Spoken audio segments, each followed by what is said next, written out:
다니엘이라는 랩런트가 누렸던 비밀을 오늘 우리 랩런트들이 알고 가졌으면 좋겠어요. 다니엘이 이렇게 아침에 하루에 3번 문을 열고 하나님한테 기도하는 비밀의 시간이 있었어요.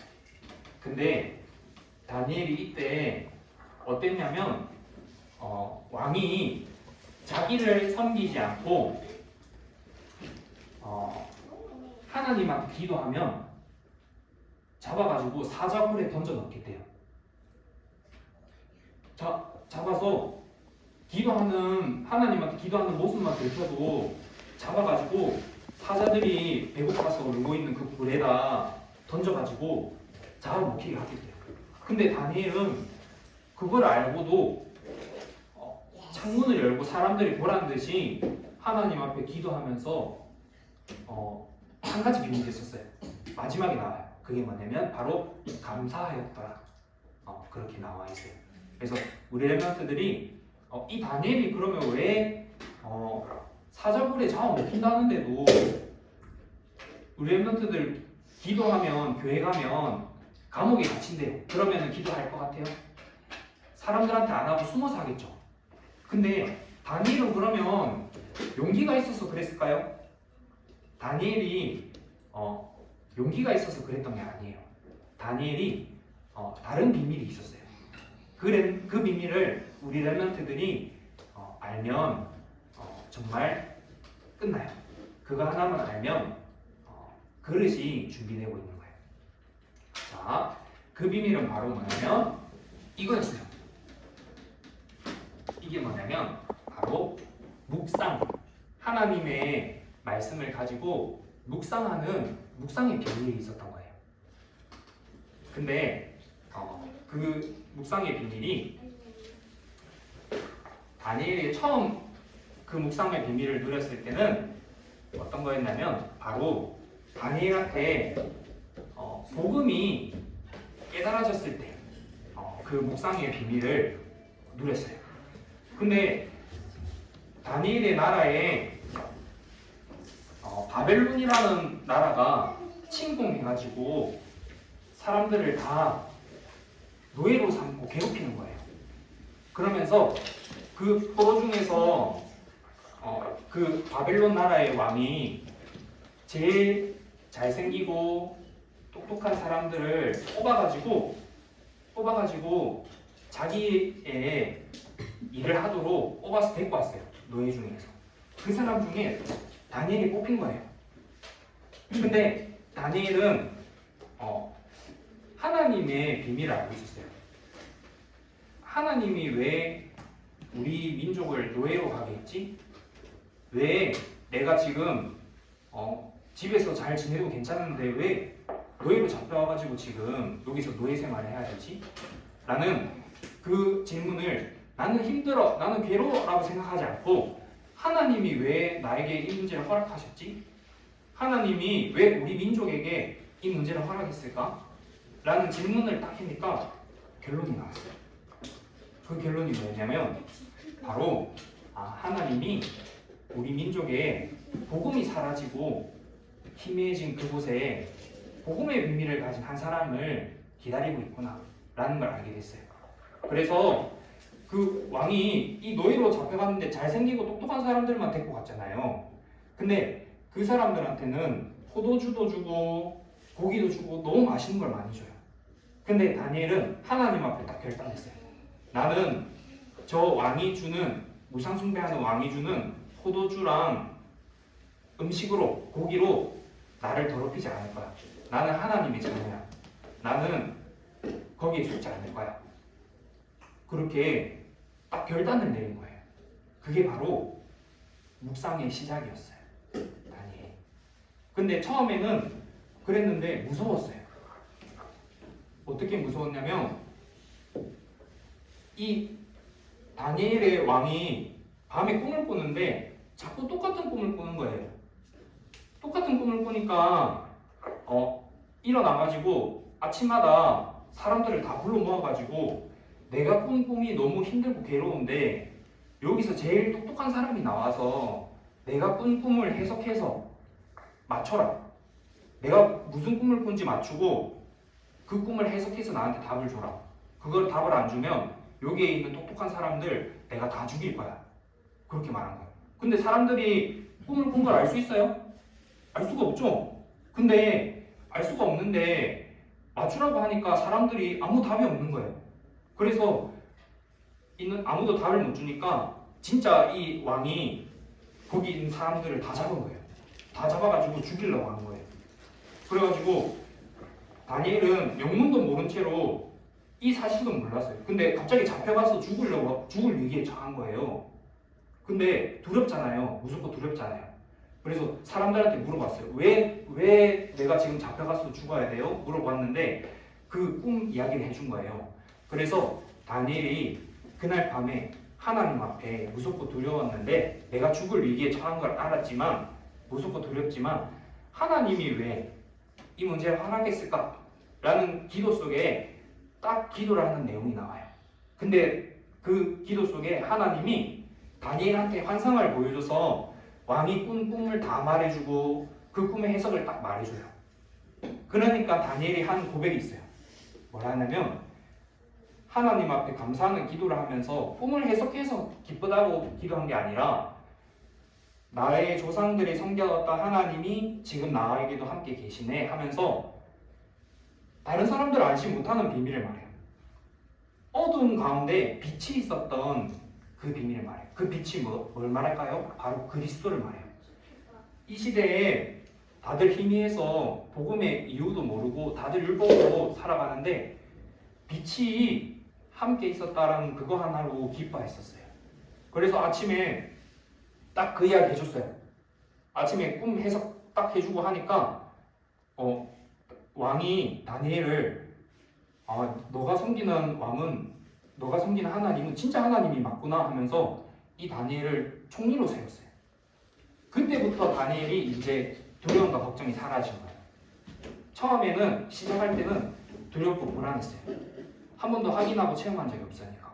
근데 날마다 순간마다 사건마다 계속 하나님이 나에게 하시는 게 보이고 하나님이 왜 허락하셨는지 보이고 인도한 게 보이니까 그때부터는 이제 사자굴에 집어넣는다고 해도 창문을 다 열고 다 보라는 식으로 창문 열어놓고 기도할 정도로 하나님이 나를 보호하고 있고 하나님이 하실 계획이 있는 걸 아니까 나는 잘 몰라도 하나님을 아니까 맡겨놓고 할 수 있었던 거예요. 그러면 이 여정에 가기 이전에 우리 랩런트들이 먼저 그 축복을 누려야겠죠. 그러면은 이 묵상, 하나님과 함께하는 집중, 묵상이라고 해요.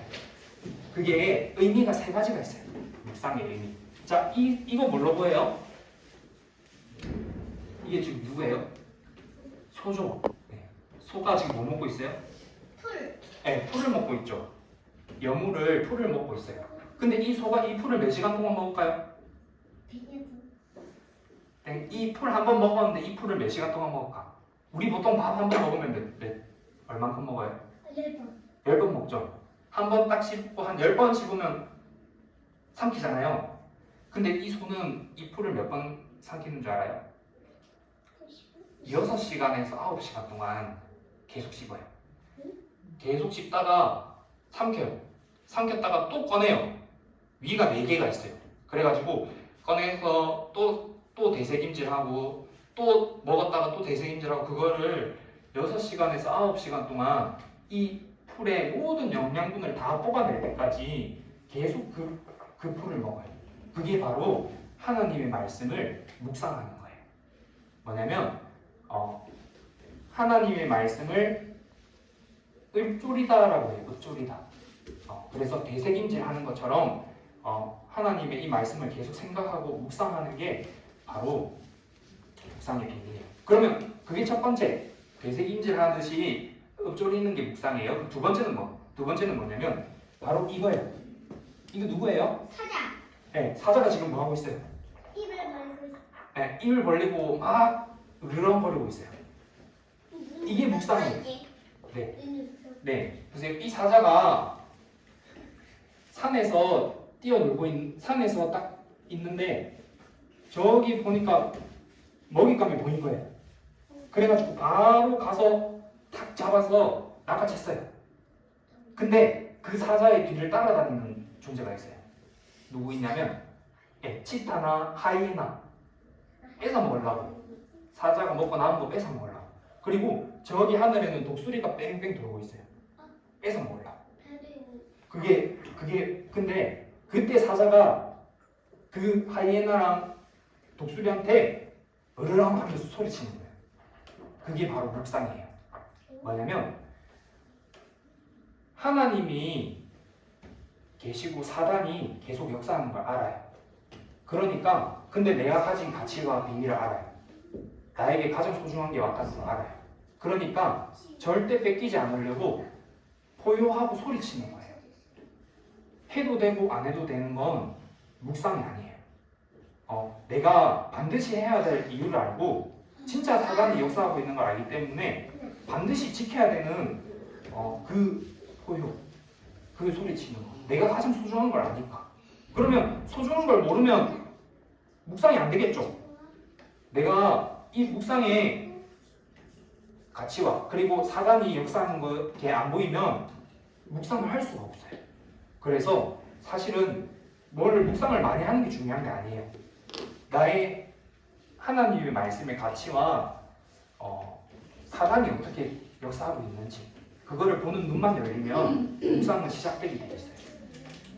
그리고 세 번째 의미 뭐냐면 바로 이 사람이 열심히 지금 분석하고 찾아보고 있죠. 네, 공부하고 있죠. 이게 바로 묵상이에요. 뭐냐면 내가 오늘 일어나는 일에 다니엘 생각했죠. 왜 내가 노예로 잡혀갔지? 왜 내가 지금 왕이 저런 꿈을 꿨지? 저 꿈은 하나님 무슨 뜻일까? 라고 내 미래와 계획을 하나님의 말씀에 빗대서 계속 찾는 거예요. 그래서 문제가 왔을 때 하나님이 원하시는 계획이 뭐지? 이렇게 문제가 왔을 때 하나님이 왜 나에게 이 문제를 허락했을까? 라고 생각하면 하나님이 원하시는 답이 나와요. 그걸 찾는 거예요. 그리고 갈등이 왔을 때 이 문제가 왔을 때 답을 찾으니까 하나님한테 기도했어요. 그리고 사람들이 그 다니엘이 똑똑해서 총리로 세우니까 시기 질투를 한 거예요. 저 노예가 감히 나보다 뛰어난 자리에 올라가서 왕의 총애를 받고 뺏어 해서 이 다니엘을 죽이려고 또 다른 법을 만들어요. 무슨 법을 만들었냐면 아까 말했다시피 기도하면 사자굴에 집어넣는 그 사람들의 시기와 질투 속에 다니엘은 이곳에서 사단이 지금 나와 하나님이 함께하는 비밀을 놓치게 하고 그리고 하나님이 함께하는 사실을 계속 잃어버려서 나를 두려움에 빠뜨리게 해서 내가 묵상하는 비밀을 뺏어가려고 하는구나. 이거를 딱 아니까 창문을 열어놓고 기도를 하는 거예요. 그래서 갈등 속에 그냥 맞춰주고 할 수 있지만 하나님의 계획을 보고 자기를 갱신했어요. 그러니까 이제 위기가 온 거예요. 기도하면 어떻게 된다 했어요? 사슴을 집어 던진다 했죠. 그래서 진짜 왕이 근데 그 법을 만들어 놓고 너무 슬펐어요. 왜냐하면 제일 똑똑한 다니엘을 지금 사자굴에 집어 넣어야 되는 상황이 오니까 사람들이 시기해가지고 사람들이 속인 덫에 왕도 걸린 거예요. 내가 사랑하고 아끼는 다니엘을 하나님의 자녀고 하나님이 살아계시고 역사하는 다니엘인데 어떡하지? 내가 이 하인들한테 속았구나, 신하들한테. 그런데 어떡하지? 일단 집어넣어야 되네 해서 밤새도록 아침부터 밤까지 계속 근심하면서 어떻게 하지 하다가 왕도 답이 없어가지고 그래 법이니까 일단 사자굴에 집어넣어라 이렇게 했어요. 그래가지고 이제 다니엘을 잡아가지고 사자굴에 집어 던졌어요. 근데 다니엘을 하나님이 보호해서 이 사자들이 밥을 며칠 동안 안 먹은 사자들이에요. 그러면 음식이 떨어지면 어떻게 할까요? 바로 달려가서 잡아먹겠죠. 근데 하나님이 천사를 보내서 이 사자의 입을 딱 막았어요.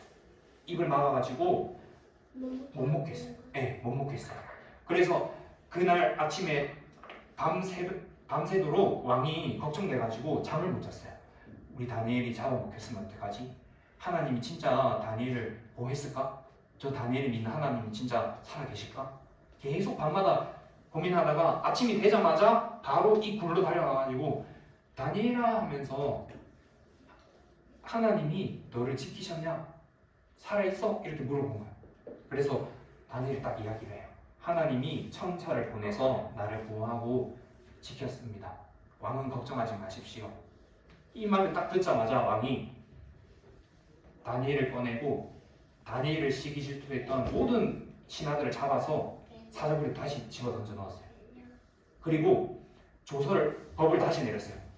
다니엘이 섬기는 하나님은 진짜 하나님이다. 이 다니엘을 전부 다 경외해야 된다. 라고 법을 딱 내렸어요. 그리고 던져진 신하들은 어떻게 된 줄 알아요? 던져지는데 땅에 떨어지기 전에 사자들이 다 잡아먹었어요. 다 뼈가 부서질 정도로. 그러면 이 사자들이 엄청 배고팠던 상태였겠죠. 근데 하나님이 다니엘을 보호하고 지켰던 거예요. 그게 바로 하나님의 함께하는 비밀을 가진 다니엘이었어요. 하나님은 우리 렘넌트들이랑 지금도 함께하고 보호하고 인도하고 있어요. 근데 그거를 모를 때는 다니엘도 두려웠어요. 내가 죽으면 어떡하지? 이 일을 당하면 어떡하지? 걱정했지만 하나님은 그 문제를 통해서 다니엘을 문제 속에 답을 찾게 하고 갈등 속에 자기를 갱신하게 하고 위기를 왔을 때 모든 사람을 살리는 기회로 바꾸신 거예요.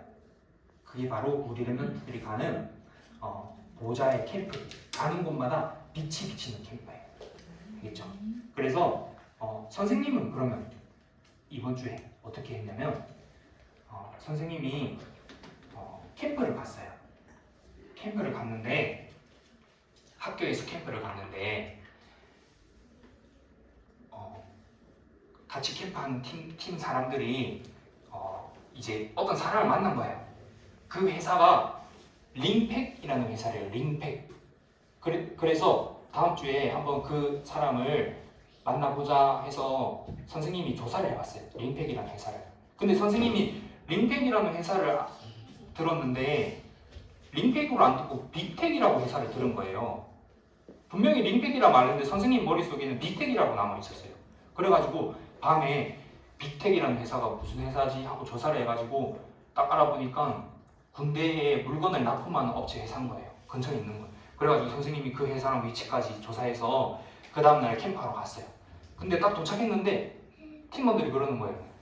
아니 링팩이라는 회사인데 왜 빅텍이라는 회사로 왔냐고 그러는 거예요. 그래서 선생님이 완전 착각했잖아요. 근데 선생님이 이럴 때가 좀 있어요. 목사님이 일 시킬 때도 그럴 때가 있어요.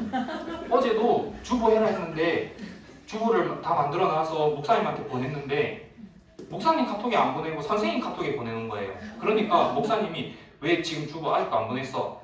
선생님 보낸 줄 알았어요. 그래서 보낸 줄 알았는데 알고 보니까 선생님 카톡에만 올라와 있는 거예요. 그래가지고 어젯밤에 목사님한테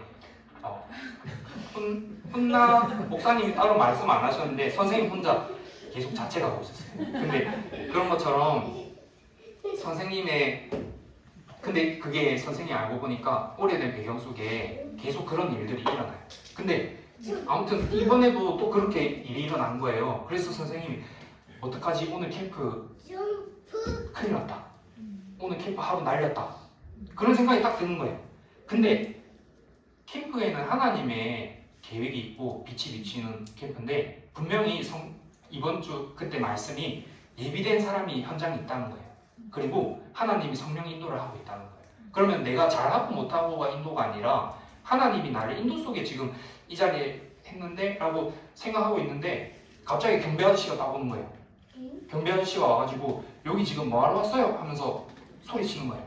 와가지고 그리고 여기 지금 군 납품하는 업체인데 왜 함부로 와가지고 계속 함부로 들어가냐고 누구시냐고 그래서 저희가 막 설명했어요. 막 링팩이라는 회사를 찾으려 하다가 잘못해서 여기 왔어요. 이렇게 말했는데 혹시 하나님의 계획이 이 사람에게? 라는 질문 속에 질문했어요. 혹시 경비 아저씨 교회 다니세요? 이러니까 갑자기 할렐루야죠 이러는 거예요. 그래서 막 대화를 하다가 커피를 마시고 들어오라는 거예요. 자기 방에. 그래서 들어갔어요. 근데 알고 보니까 이 아저씨가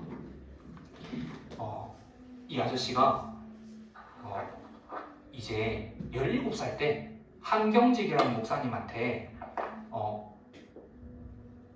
요한복음 3장 16절 말을 듣고 예수님 혼자 영접한 거예요. 집회를 갔다가 하나님이 세상을 이처럼 사랑하사 독생자를 주셨으니 그 말을 듣고 예수 믿으면 천국 가는구나 이렇게 생각해서 그 예수님을 믿고 믿었는데 그 이후로부터 내가 죽으면 천국에 간다라는 생각만 하고 근심 걱정 없이 65살까지 살아왔던 거예요. 좋은 회사에 취직해서 다니면서 하다가 근데 중요한 건 딱 하나를 몰랐어요. 예수를 많이 들었는데 바로 예수를 진짜 믿어야 되는 이유 하나가 정확히 이 사람한테 안 보였던 거예요. 그런데 하나님의 은혜로 생명을 얻다 보니까 자기도 모르게 자꾸 이 생명을 살리는 일을 하고 있는 거예요. 복음을 제대로 이해하고 들은 적이 없었지만 생명 살리는 일을 하면서 65세까지 천국에 대한 소망 가지고 살아왔던 거예요. 근데 선생님은 그런 소망을 별로 안 가졌거든요. 우리 세영교회 다니면서 천국 갈 거라는 소망 없이 그냥 세상에서 맨날 걱정하고 이러고 살았거든요. 근데 그 사람은 그 말 한마디 들었는데 하나님이 천국에 대한 소망 가지고 살게 했던 거예요. 근데 중요한 건 사단이 어떻게 역사하는지를 그 사람은 잘 모르고 있었어요. 그리고 원죄 문제를 많이 들었지만 계속 들어서 안수 14문까지 했어요. 들었는데 정확히는 몰랐어요. 그리고 하나님 떠나서 온 문제라는 거 알았는데 그게 자신과 모든 사람한테 어떻게 하는지는 잘 몰랐어요. 그러니까 그 고민과 갈등이 있었던 거예요. 그래서 선생님이 그 사람의 쭉 인생 이야기를 들어보면서 이제 하나님이 계속 인도해 주신 걸 말해주는 거예요. 저기 회사에 여기 붙을 수가 없는데 내 실력으로 붙을 수가 없는데 하나님이 붙여줬다.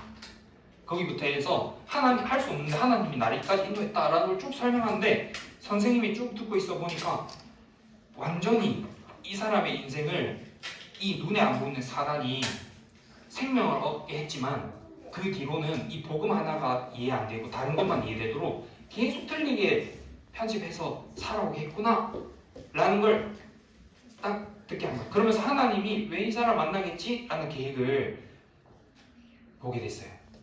그게 바로 뭐였냐면 이 사람에게 선생님이 가진 정확한 참 선지자 되신 그리스도 그리고 참 제사장 되신 그리스도 참 왕 되신 그리스도 이 복음을 정확히 설명해 주기를 하나님이 원하시는구나 라고 생각했어요. 그래가지고 선생님이 그 아저씨한테 쭉 이야기를 했어요. 그리고 그 다음 주에 또 그 집에 갔어요. 그 집에 가는데 이제 이야기를 다 들었어요. 그리고 선생님이 어디 학교 다니는지 알고 어디 무슨 말 하는지 다 들었고 선생님 교회까지 다 들었어요. 그럼 이 사람은 이제 조사를 하겠죠. 세원교회 랩넌트 신학연구원 검색해보면 뭐가 나오겠어요? 2단 틀린 거 말을 나오겠죠. 근데 선생님이 생각을 해보면서 말씀 속에서 하나님이 예비된 사람이라면 분명히 그거에 관계없이 이 복음 하나에 반응할 것이다. 근데 만약에 이 복음이 들어도 그 조사 때문에 2단 틀린 것 때문에 하면 이 사람은 하나님이 예비된 사람은 아니다. 그러니까 내가 거기 속을 필요 없다 라고 생각했어요. 그래서 당당하게 갔어요. 가서 쭉 이야기를 하는데 그 사람이 알고 보니까 별로 그런 거에 관심이 없는 거예요. 막 교리나 이런 거에 관심이 없고 진짜 이 복음 전하는 일에만 관심이 있는 거예요. 어떻게 하면 내 주변의 사람들한테 복음 전하지? 그러니까 이 복음의 내용이 한번 들었는데 완전 핵폭탄인 거예요. 이 사람한테는 무기인 거예요. 무기. 근데 들어도 좀 이해하는 수준으로만 자꾸 들어봤어요. 그리고 그 다음날에 선생님이 그 경비원 아저씨, 다른 경비원 아저씨한테 보금 전하라고 해서 문을 열어줘서 그 다음날 갔거든요. 근데 그 경비원한테 선생님 옆에 있는 분이 복음을 말하는데 완전히 때려잡듯이 복음을 말하는 거예요. 아니 그거 아니고 들어보세요. 아니 그거 아니에요. 그 뭘 말하려 하는데 그거 아니에요 하면서 한 10분 넘게 실행하면서 그 사람이 완전 질려가지고 그냥 우리한테 나가라고, 여기 지금 이런 데 와서 함부로 하면 안 된다고 하면서 결국에는 쫓겨났어요. 쫓겨나듯이 말했어요. 그 사람은 온화하게 말했지만 사실은 쫓겨난 거였어요. 그리고 그 다음 주에 또 가는데 이거 어떡하지? 분명히 열어줘서 복음 말해줬는데 너무 지금 싫어하게 회사에 일도 안 돌아가게 지금 막아놨다. 문이 막히는 거 아닌가? 막 이런 걱정이 드는 거예요. 근데 그 다음날 가서 만나보니까 그 사람이 자기한테 말하고 왜 그런 사람들을 오게 했냐고 막 말하는데 아무 거기에 반응이 없어요. 뭐라 하냐면 나는 내 신앙대로 하겠다. 근데 그 신경 쓰지 말고 걱정하지 마라 이렇게 말하는 거예요. 그래서 선생님은 선생님 같이 간 팀원과 선생님과 그리고 이 모든 사람들 속에 저번 주에 말했다시피 자기도 모르는 의로 선생님은 자꾸 피해야 되고 함부로 하면 안 되고 그게 선생님 속에 복음보다 앞선 의로 포장되어 있는 게 캠프를 하니까 발견이 됐고 선생님 같이 간 캠프팀에게는 자기 식대로 계속 해야 되는 게 복음보다 앞선 게 숨겨진 게 드러나고 이게 숨겨진 게 계속 비치는데 이게 캠프구나 싶은 거예요. 그래서 근데 그 사람은 거기에 관계없이 이 복음을 정리하고 들어야 돼요. 그래서 선생님이 1차 합숙, 우리 목사님의 가진 1차 합숙 내용을 지금 계속 말해주고 있는데 10번 만나는 동안에 전달해주기로 했어요. 그래서 우리 랩런트들은 가는 모든 곳이 하나님의 빛을 비추는 캠프. 오늘 내가 캠프를 하나님이 원하시는 일에 실패했다 해도 그게 캠프. 왜? 나에게 숨겨진 틀린 것들이 발견되는 시간이기 때문에 나의 오래된 것들이 무너지게 하나님 하려고 드러나게 하는 거기 때문에 모든 문제, 사건, 위기, 갈등 전부 다 캠프가 되면 그게 전부 다 나에게 숨겨진 어두운 게 드러나는 시간. 그리고 하나님이 치유하려고 하는 시간이에요. 알겠죠? 그게 바로 빛이 비치는 거. 빛이 비치니까 무너져 있고 황폐된 나의 틀린 것들이 다 발견되기 시작해요. 알고 보니까 캠프에 전혀 관심도 없고 그러니까 캠프 시간 아니니까 안 가도 되고 그리고 사실 알고 보니까 전도 되는 거에만 관심이 있고 복음 증거돼서 생명 얻고 이런 데만 열매에만 관심 있지 실제로 하나님과 함께하는 거 관심 하나도 없었던 거야. 알고 보니까 전부 다 이 속에서 내 의로 포장되어 있던 거 캠프하면 다 발견되는 일이 일어나요. 그래서 그 캠프의 축복을 누리기 바랍니다. 선생님 마무리 기도하고 마치겠습니다. 하나님 아버지 다니엘이 누렸던 참된 기도의 비밀 하나님과 함께하는 묵상의 비밀을 통해 우리 랩런트들이 가는 모든 현장 속에 이 빛이 비치는 캠프의 축복을 누릴 수 있도록 인도하여 주옵소서. 살아계신 예수 그리스도 이름으로 기도합니다. 아멘.